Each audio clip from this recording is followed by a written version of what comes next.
on, the Wachowskis are such visionaries. You had never worked with them before. Were you excited about that opportunity? Yes, I was. I've seen their work before, in The Matrix, Cloud Atlas and stuff, and I was just kind of fascinated, and I was just hoping I was going to be involved, and I got the script and kind of read that, and it was quite a complex read. It was quite dense, piece of work, and I was just very excited to be working with them, and that proved to be the case. It was just fascinating to watching them work and trying to carry through this vision that they'd got in their heads and how they were going to get it on film. That's what kind of intrigued me when I read it. I thought, well, how does someone get all this onto a big screen? And I guess we didn't see a great deal of how that happened because that was all in the editing room, the special effects, but it just kind of combined so well and kind of seamless.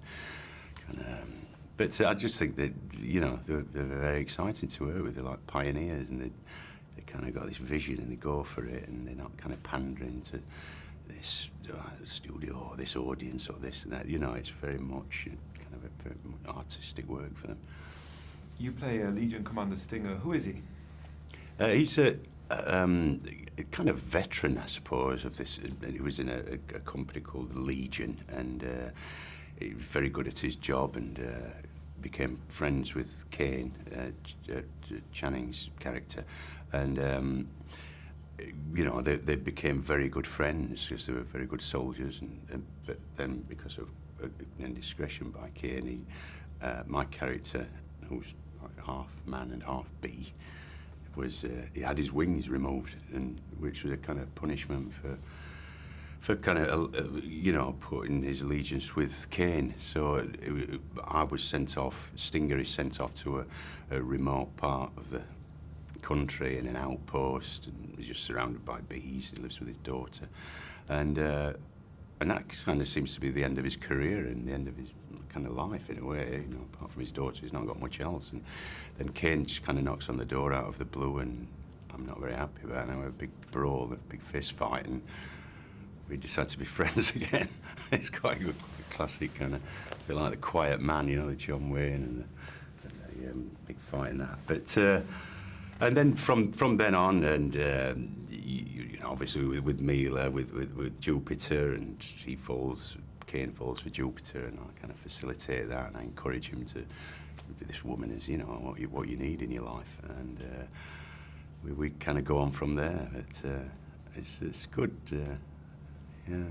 You have some very good scenes there with Channing. You guys have a good chemistry. There's a good banter there, even some humor. What was it like to work with Channing? It was good. We kind of met up and we got on with the scenes. We didn't kind of rehearse a lot because of the nature of what it was. There wasn't a lot to rehearse. There was so much going off around us that, but there were some good scenes. I had a good scene with Mila, in my house with all the bees around us, and the scenes with Channing, I really enjoyed. It's just good, like very natural and very kind of, you get a good repartee. I had a good repartee with him, and it was good fun working with him. Yeah. And what do you think Mila brought to that role of Jupiter? Yeah, she was great. I just thought she was very natural, and she could have, like she is, a girl that's just doing a very kind of menial job. She's just cleaning, floors for this Russian family, and I thought they captured that very well. That this woman who was destined to become the kind of leader of everything. It's just the kind of. You wouldn't believe that. When I first read it, I just thought, well, what's happening here? This woman who's wiping the floors, and she's going to... And she's called Jupiter, and her father's this. It's just... but she was really kind of just natural, and it's just a pleasure to work with. Yeah. You mentioned how your character has been kind of kicked away to this far distant planet, which is actually Earth. Yes. And it's funny enough, this movie plays with that concept that maybe there are other civilizations and even more advanced than ours out there. What do you think about that? I kind of think that may be the case. Who knows? But I mean, you think when you watch these programs of documentaries about space, and I suppose when we were all kids, and they told you there's this many galaxies and millions and billions of light years, and I don't know if you remember when you were young, you think it's that infinity, and you're trying to get your head around it, and time and space, and it's quite, I think it still fascinates us all when we get older. You just think, how maybe you can stop time, maybe you can stop, maybe there are people out there who've been there, civilizations for millions of years, or some civilizations that are far behind us. But I should imagine with all that space, all those galaxies and solar systems, there's got to be something. But you often wonder why nobody's, I mean, people say they've seen them. I'd kind of believe, I'd take that with a pinch of salt sometimes, but if there's that many programs about them now. But I mean, you do think if things advance that people can travel in time, then I'm sure. What do you think? I'm sure there must be something.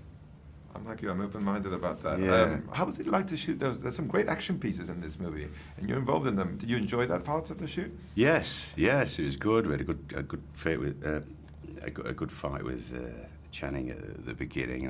That was good fun, and the stuff at the end where we're in the kind of fighter capsules. That was good. That was all shot in the studio, and we were just pretending to look here and there, and it's kind of very basic. But when you see it on film, it looks kind of very heroic, flying through space with these controls and guns, and I did. It was good. It was, I just had a thoroughly good time. It wasn't difficult to kind of find it. You think you're playing half bee, half man, and you think at first, wow, how am I going to do it? I had to research this, and they created an environment where it fell into place quite naturally, and you went along with the Wachowskis.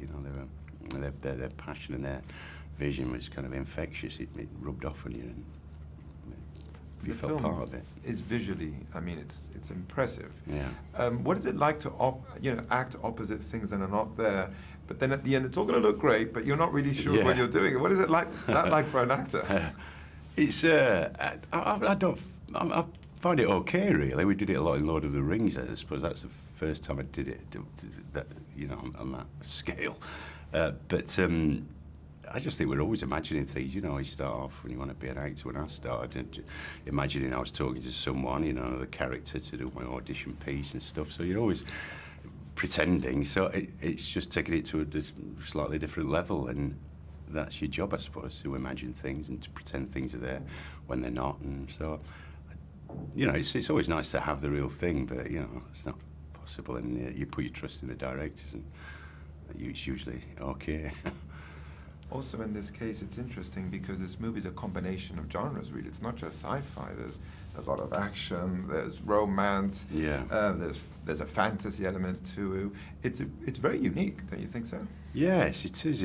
And it deals with, like, the various powers, the superpowers of this universe that they inhabit, and how that is used sometimes for good things, but it's quite sinister and quite scary, that people should be diverting all their energy towards power and attaining material goods, whether they're planets or what. But, that supreme power is that what you aspire to? I don't know. I think the thing that does carry it through is the kind of goodness and the love that especially Jupiter and Caine have for each other. And that kind of, that quality that it kind of says, well, this will be anything, this will carry you through anything. And that kind of proves to be the case. And then there's that idea of destiny. Are we set on a path like Jupiter? Are we not? That's also an interesting idea that's evolved during the whole story. Yeah, it depends what path you could take, I suppose. I guess we can all... where are you destined for? We don't really know, do we? And she certainly didn't. I shouldn't believe she was, the heir to all this. And but it's about what path you take. And Caine could have. He's wild. He's impulsive, and who would have thought that he'd be. Because he's not very keen on royalty, and he ends up with Mila Kunis, Jupiter, and it's the same with my character Stinger. He's got a choice. And he had a choice in the past. He didn't make a mistake, but he he was punished for what he believed in, but now he's got another chance and he takes it. Thank you so much, Sean. Thank you. Thank you.